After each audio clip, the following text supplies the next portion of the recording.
UV mapping and unwrapping is the process of skinning your 3D object onto a 2D surface for texturing.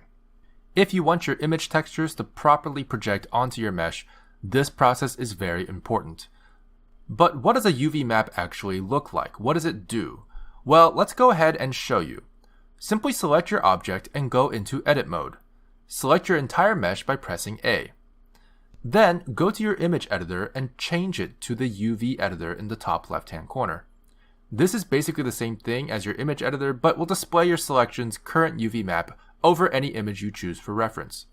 It's also got a few extra settings specifically for UV editing. Alternatively, you can also go to the UV editing workspace, which will bring you to the UV editor automatically. As you can see, our default cube already comes unwrapped, as do most of our primitive meshes. This is the UV map of our cube. So instead of explaining it to you, I'm going to demonstrate how UV mapping works with an image texture. All I'm going to do is navigate to a file in my file browser and drag it to my shader editor as an image texture node.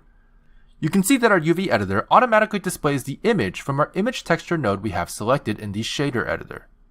But then, why is our cube still white? Well, to actually apply this image to our shader, simply click and drag the color output into the base color input of our shader node.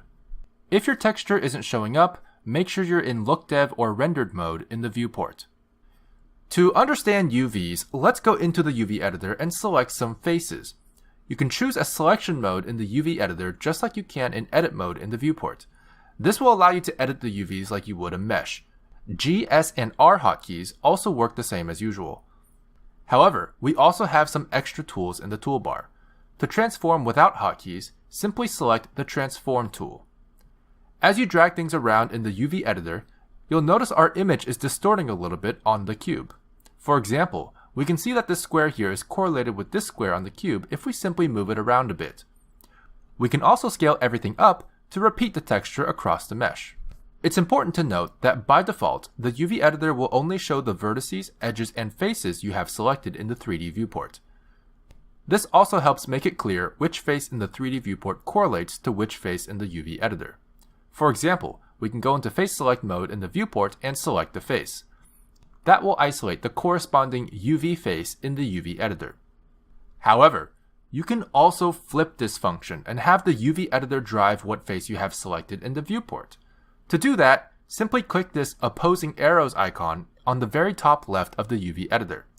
Keep in mind, if you don't see all the buttons here, you can expand the UV editor or scroll along the top bar.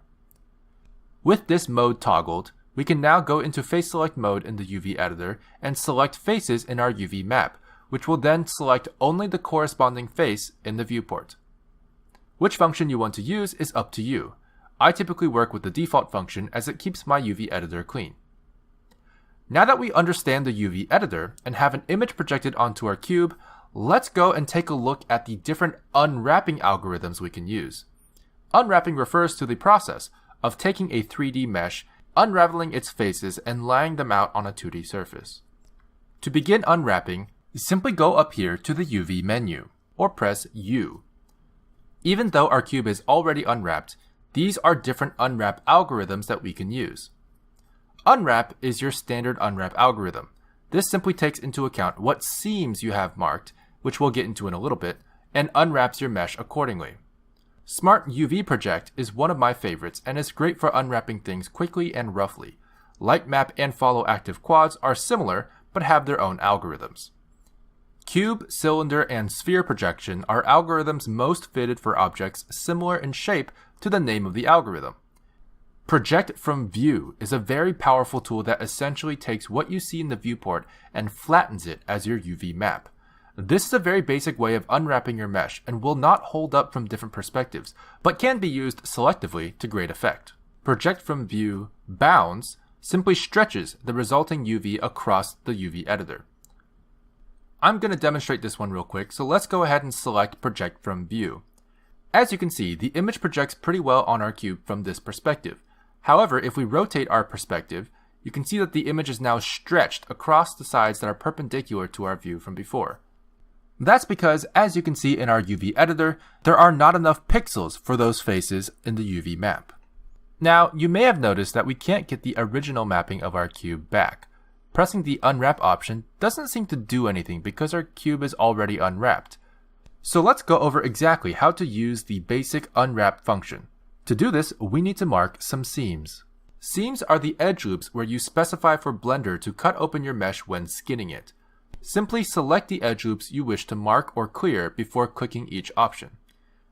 So let's go into Edge Select mode and select these 3 edges. I'm going to do the same thing on the other side of the cube. Then I can click Mark Seam in our Unwrap menu to mark these edges as where we want to cut open the mesh. This will make them appear slightly redder. Then I'm going to go ahead and select this edge as well and do the same thing. Now I can select all of my mesh and go to the Unwrap menu and select Unwrap. As you can see, we have something more similar to what we had before. In case you don't understand why I chose the seams that I chose, let me walk you through my thought process. The arms of the cross we see in the UV map are these faces here. They needed to completely detach except for one connected edge, so I marked seams on the 3 other edges of each of these faces. Then we simply needed to separate the head of the cross from the tail of the cross. That's what this seam was for. As you work with your own meshes, you'll get a feel for what seems to work best for you to get the UV map shape you want.